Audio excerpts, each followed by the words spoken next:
हमारे सिंक में अक्सर ही हमें ब्लॉकेज की प्रॉब्लम देखने को मिलती होगी। कुछ ना कुछ खाना या वेस्ट मटेरियल उसमें फंस जाता है, जिसे फिर हमें अपने हाथों से बाहर निकालना पड़ता है। उस चीज़ को दूर करने के लिए आप इस तरीके का सिंक स्ट्रेनर को यूज़ कर सकते हैं। ये बहुत ही सस्ते रेटों में आपको मार्केट में मिल जाएगा। इसे मैंने परचेज़ किया था स्मार्ट बाज़ार से मात्र ₹40 में, और इसका लुक काफ़ी ज़्यादा ही एलिगेंट है। बस इसे अपने सिंक में लगा लें और फिर किसी भी तरह की ड्रेनेज की प्रॉब्लम आपको नहीं होगी। जो भी वेस्ट मटेरियल इसमें जमा होगा उसे फिर आप डस्टबिन में फेंक सकते हैं।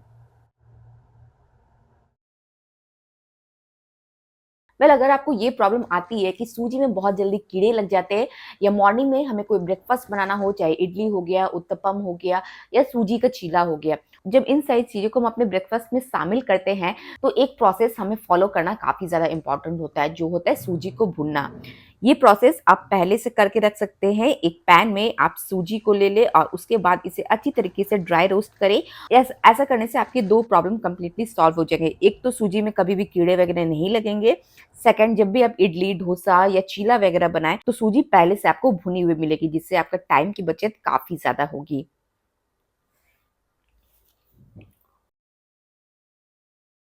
हमारे किचन में ये प्रॉब्लम काफ़ी ज़्यादा आती है कि हमें अपने किचन के काउंटर टॉप को बार-बार पोंछना पड़ता है। वो ऐसा इसलिए होता है कि हम कुछ अपने हैबिट्स में चेंज नहीं करते हैं। तो गैस के बगल में आप यहाँ पर रखें एक स्पून रेस्टर, जिसमें जो भी आप सब्ज़ी वगैरह चलाते हैं, उसकी जो कलछी वगैरह होती है, उसे आप यहाँ पर रखें, जिससे इसमें लगे हुए दाग आपके काउंटर टॉप में नहीं लगेंगे और बार-बार आपको इसे पोंछना नहीं पड़ेगा। ये जो तेल के दाग है, ये स्पून रेस्टर में लगेंगे। आप चाहे तो यहाँ पर कोई प्लेट का यूज़ कर सकते हैं, बट इस तरह के हैबिट्स को अपने डेली लाइफ में ज़रूर ही इंक्लूड करें। वेल नेक्स्ट टिप है हमारे किचन के एक जुगाड़ू तरीके को लेके। क्या होता है, इस तरह का रबर बैंड हर किसी के घर में होता है, और जब हम कोई चीज़ को खोलते हैं, कोई चीज़ हाफ फिल होती है और कुछ बच जाता है, तो जब कुछ भी नहीं मिलता है, तो मिलता है हमें इस तरह का रबर बैंड, जो हम इस पे लगा के इसे स्टोर करते हैं। बट अगर आप अपने रबर बैंड को अगर बहुत दिनों तक छोड़ दें, तो वो एक दूसरे से स्टिक हो जाते हैं और पूरा का पूरा बैंड खराब हो जाता है। इसके लिए आप क्या करें, यहाँ पर कोई भी पाउडर ले लें, चाहे तो एक्सपायरी पाउडर भी आप ले सकते हैं, और उसे इसमें स्प्रेड करके फिर आप इसे स्टोर करें। कभी भी आपके रबर बैंड खराब नहीं होंगे। यहाँ पर मैं आपको अब 2 टिप दे रही हूँ। पहला कि आप दूध से मलाई को कैसे निकालें और उसे कहाँ पे स्टोर करें।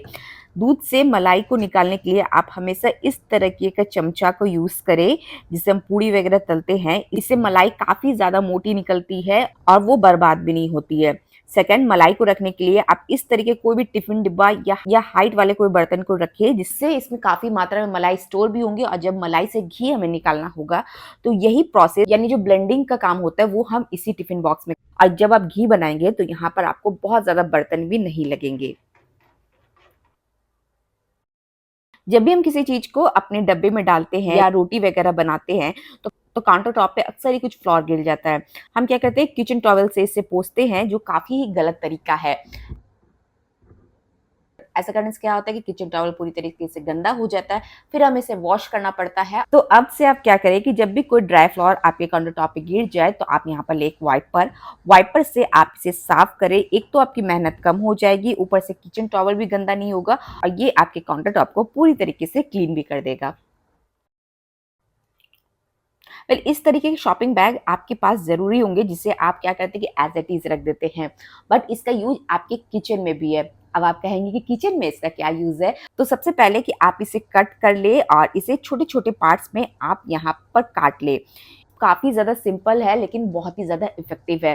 जब काउंटर टॉप पे कोई तेल गिर जाता है या किसी चीज़ को हमें पोंछना पड़ता है जिसमें ग्रीसिंग लगा रहता है, तो वहाँ पर किचन टॉवल वगैरह ना लगा के आप इस तरीके के वाइप्स का यूज़ करें, और फिर आप इसे फेंक सकते हैं या वापस से धो के इसे रीयूज़ कर सकते हैं। बट इसका यूज़ तभी पॉसिबल है जब आप इसे सही तरीके से रखें। इसलिए एक पॉट में आप इन वाइप्स को जमा कर करके जब भी ज़रूरत लगे तब आप इसे यूज़ कर सकते हैं। इसका एग्ज़ैक्ट मैं किस तरह से यूज़ करती हूँ, ये मैं आगे की वीडियो में आप लोग को बताऊँगी।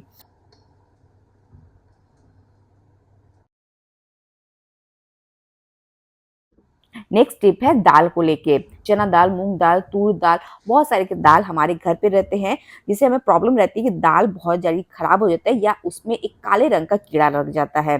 तो इसे दूर करने के लिए आप उसमें तेज पत्ता को अच्छी तरीके से अंदर करके रखिए, इससे आपकी दालें कभी भी खराब नहीं होगी।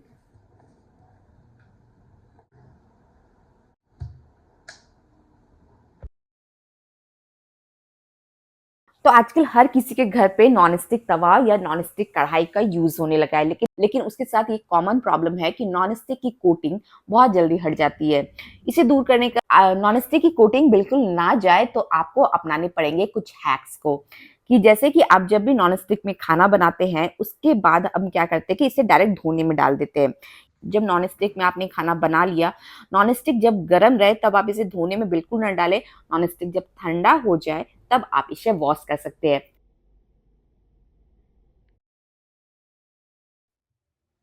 नेक्स्ट स्टेप है हमारे किचन के काउंटर टॉप से लेके। क्या होता है कि जब जब भी हम कोई गर्म बर्तन को अपने ग्रेनाइट के ऊपर यानी काउंटर टॉप के ऊपर रखते हैं तो उसमें क्रैक्स आने के प्रॉब्लम काफी ज्यादा हमें फेस करनी पड़ती है। तो उसके लिए आप इस तरीके का कॉटन पैड को यूज कर सकते हैं। ये आपको इजीली मार्केट में मिल जाएगा, इससे आपके काउंटर टॉप की ग्रेनाइट हमेशा ही सेफ रहेंगे।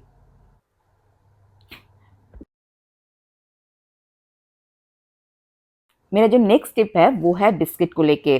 तो हमारे घर में बहुत सारे बिस्किट होते हैं, कुछ नमकीन होते हैं, कुछ बच्चों के लिए क्रीम बिस्किट होते हैं और कुछ मैरीगोल्ड वगैरह होते हैं। तो आप तो जिस तरीके की बिस्किट की प्रॉपर्टी है, मतलब कि जैसे कि बिस्किट मीठा है, बिस्किट क्रीम वाला है, बिस्किट नमकीन है, उस तरीके से आप उसे अलग अलग डब्बों में स्टोर करें। कभी भी मीठा नमकीन को एक साथ मिक्स ना करें, ऐसा करने से आपके बिस्किट बहुत ही जल्दी खराब हो जाएंगे।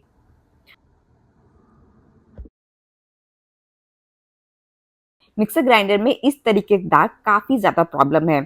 बट अगर हम कुछ अच्छी आदतों को फ़ॉलो करें तो ये दाग कभी भी हमारे मिक्सर ग्राइंडर में नहीं लगेंगे। जैसे जब भी कोई चीज़ गिरा तो उसे तुरंत ही वाइप आउट कर ले। लेकिन अगर आपने वाइप आउट नहीं किया तो इसमें इस तरह के दाग सूख जाते हैं। बट कोई बात नहीं, इसे भी निकालने का तरीका हमारे पास है। क्या करें कि आप स्प्रे बॉटल में यहाँ पर ले लें विनेगर और बेकिंग सोडा। बेकिंग सोडा डालने के बाद आप यहाँ पर डालें यहाँ पे लिक्विड डिश वॉश, और उसके बाद पानी डाल के इसे अच्छी तरीके से मिक्स कर लें। इसे आप अपने मिक्सर ग्राइंडर में इस तरीके से स्प्रे करें और थोड़ी देर के लिए एज इट इज छोड़ दें। अब मैंने वही वाला वाइप्स लिया है जो जो मैंने एक शॉपिंग बैग से बनाया था, क्योंकि ये गंदा हो जाएगा। यहाँ मैं किसी भी तरह का किचन टॉवल यूज़ नहीं कर रही हूँ, क्योंकि जान रही हूँ कि ये गंदा हो जाएगा तो मुझे ही साफ़ करना पड़ेगा। इसलिए इस तरीके के वाइप्स का यूज़ करके हम अपने मिक्सर ग्राइंडर को साफ़ करेंगे और जब ये गंदा हो जाएगा तो इसे फेंक देंगे। तो आप देख सकते हैं कि बहुत ही ईज़िली आप अपने मिक्सर ग्राइंडर को इस तरीके से साफ़ कर सकते हैं। एंड यस, उसके वायर को एक क्लचर या इस तरह के क्लिप से हमेशा ही बांध के रखिए, ताकि आपका कभी किचन मेसी नज़र ना आए। नेक्स्ट टिप है एप्पल को लेके। एप्पल खाना हम सभी को पसंद है और हमारे हेल्थ के लिए भी काफ़ी ज़्यादा अच्छा है। तो अगर आप बच्चों को टिफ़िन में या बड़ों को टिफ़िन में एप्पल देते हैं तो क्या होता है कि जब टिफ़िन खाने का समय आता है तो एप्पल पूरी तरीके से काले पड़ जाते हैं, जिसे खाना वो पसंद नहीं करते। और मैं क्या करती हूँ, जब टिफ़िन में देने के लिए एप्पल्स को कट करती हूँ तो वहाँ एक एप्पल अपने लिए भी कट करके रख लेती हूँ। लगभग 1 से 2 घंटे बाद खाती हूँ। तो सेम प्रॉब्लम मुझे भी है कि एप्पल काले हो जाते हैं। तो इसके लिए आप क्या करें कि यहाँ एक बोल ले लें, बोल में डाल दें पानी, अब पानी के साथ यहाँ पर आप नमक डाल दें। अच्छी तरीके से मिक्स करें और सारे सेबों को यानी एप्पल्स को उसमें डिप करें। आपको यहाँ पर इसे छोड़ना नहीं है, आप बस इसे डिप करके बाहर निकाल दें। आपके सेब लंबे समय तक काले नहीं पड़ेंगे। वेल, किचन हैक्स कुछ इतने ज़्यादा ही यूज़फुल होते हैं कि हमारे बहुत सारे पैसों की सेविंग होती है, समय की भी बचत होती है। उसी में आता है कि जब भी आप अपने कंटेनर या जार में कोई भी चीज़ को यानी नई चीज़ों को फ़िल करते हैं और ऑलरेडी उसमें पुरानी चीज़ें रहती है, तो आप क्या करें कि पुरानी चीज़ों को बाहर निकाल दें, फिर नई वाले पैकेट्स को आप इसमें डालें और पुराने वाले सामान को आप ऊपर रखें। ऐसा करने से आपकी चीज़ें खराब नहीं होगी और पुरानी चीज़ें आप जल्दी ही यूज़ कर सकते हैं। अपने किचन की वेस्ट आइटम को डस्टबिन को रखने के लिए आप इस तरीके का वर्टिकल डस्टबिन का यूज कर सकते हैं। इसे मैंने जीरो ऑफ कॉस्ट में बनाया था, जो मैंने अपने प्रीवियस वीडियो में आप लोग के साथ शेयर किया है। तो आप वहां से इसे चेक कर सकते हैं कि आप घर पे वर्टिकल डस्टबिन कैसे बना सकते हैं। अदरवाइज आप ऑनलाइन भी परचेज करके अपना बहुत सारा समय यूं ही बचा सकते हैं। वेल मेरे घर में साउथ इंडियन खाना सभी को बहुत ही ज़्यादा पसंद है, चाहे वो बच्चे हो, चाहे बड़े हो, चाहे वो बूढ़े हो। तो इसलिए मैं अपने समय की बचत करने के लिए हमेशा बादाम को रोस्ट करके स्टोर करती हूँ। ऐसा करने से क्या होता है कि जब भी चटनी वगैरह बनाना हो तो मेरा बहुत सारा समय बच जाता है। मॉर्निंग में समय में भागा-दौड़ी नहीं होती है और जब आप रोस्ट करते हो बादाम को या मूँगफली को, तब आप उसमें पानी के छींटे को मारेंगे तो ये बहुत ही जल्दी ही रोस्ट हो जाएँगे और इसके छिलके तुरंत ही निकल जाएँगे।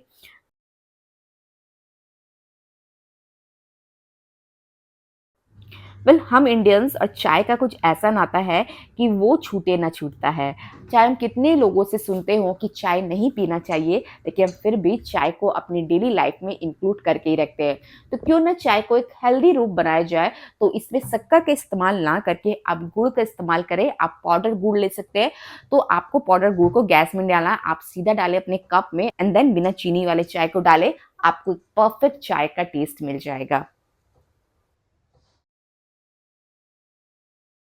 अगर चाहते हैं कि आपके किचन में समय की बचत हो, आपके गैस की बचत हो, तो चावल दाल को बनाने से पहले आप उसे कम से कम 1 घंटा पहले पानी में डुबो के रखें। आपके समय की बचत होगी और आपकी गैस की बचत होगी। ये प्रोसेस मैं सुबह के समय करती हूँ, जब मेरा ब्रेकफास्ट वगैरह हो जाता है, तभी चावल दाल को भिगो के रख देती हूँ और लगभग 1-2 घंटे बाद जब लंच बनाने जाती हूँ, तो ये कंप्लीटली सोक रहते हैं। जब भी हम कोई वेजिटेबल को बस सौटे करते हैं तो उसमें डालते हैं हम काली मिर्च। यस, काली मिर्च का हम यूज़ करते हैं, लेकिन काली मिर्च का पाउडर कभी भी अपने वेजिटेबल्स में ना डालें। उन्हें कूट के डालें तो एक बहुत ही नेचुरल फ्लेवर आता है। प्लस जब काली मिर्च आपके मुँह में लगता है तो वो आपके वेजिटेबल्स के टेस्ट को और ज़्यादा ही एनहांस कर देता है।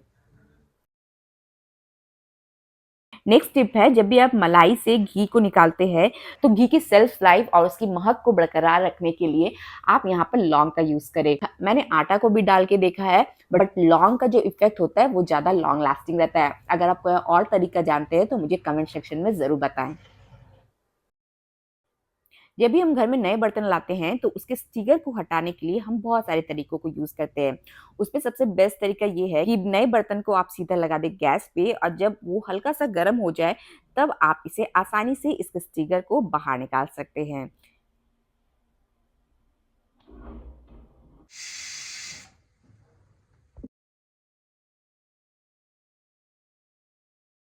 कैसरॉल की लास्ट वाली रोटी खाना किसी को भी पसंद नहीं आता है, क्योंकि वो बहुत ज़्यादा गीला हो जाता है।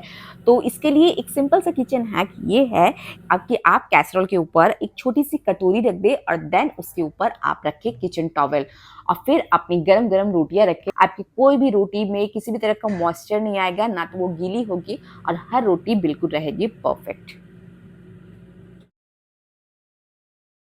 अब मैं जो टिप्स बता रही हूँ ये बहुत ही कॉमन टिप्स है और आई थिंक बहुत सारी लेडीज इसे फॉलो करती है कि जब भी हम लिक्विड डिश वॉश को रिफिल करते हैं तो यहाँ पर मैं क्या करती हूँ कि आधा लिक्विड डिश वॉश डालती हूँ और फिर आधा डालती हूँ पानी। ऐसा करने से बर्तन धोना भी काफी ज्यादा आसान हो जाता है और लिक्विड डिश वॉश की भी सेविंग होती है। लहसुन एक ऐसा चीज है जिसे छुड़ाना किसी को भी पसंद नहीं है और ये काफी ज्यादा टाइम कंज्यूमिंग भी होता है। तो मैं क्या करती हूँ कि जब भी किचन में कोई भी मील को बनाने के लिए आती हूँ तो सबसे पहले लहसुन को पानी में डिप करके साइड में रख देती हूँ। अब देन सारी चीजों की प्रिपरेशन स्टार्ट करती हूँ। जब तक प्रिपरेशन हो जाती है तब तक लहसुन भी अच्छी तरीके से सोक हो जाता है और फिर उसके छिलके निकालना मेरे लिए काफी ज्यादा आसान हो जाता है। एंड यस, अपने किचन के वेस्ट आइटम को रखने के लिए आप कोई भी यहाँ पर डब्बा या कोई भी प्लेट का यूज करें। हाँ, ये बहुत ही कॉमन बात है, लेकिन अगर आप इसे अपनी डेली लाइफ में इंक्लूड करते हैं तो आपको चेंजेस खुद में देखने को मिलेंगे। So that's all for today. आपको इतनी सारी किचन टिप्स में आपके लिए कौन सा यूजफुल किचन टिप रहा ये मुझे कमेंट सेक्शन में जरूर बताइए। मैं प्रिया आप लोग से फिर से मिलूंगी न्यू वीडियोस के साथ, यूजफुल वीडियोस के साथ। तब तक के लिए बाय बाय।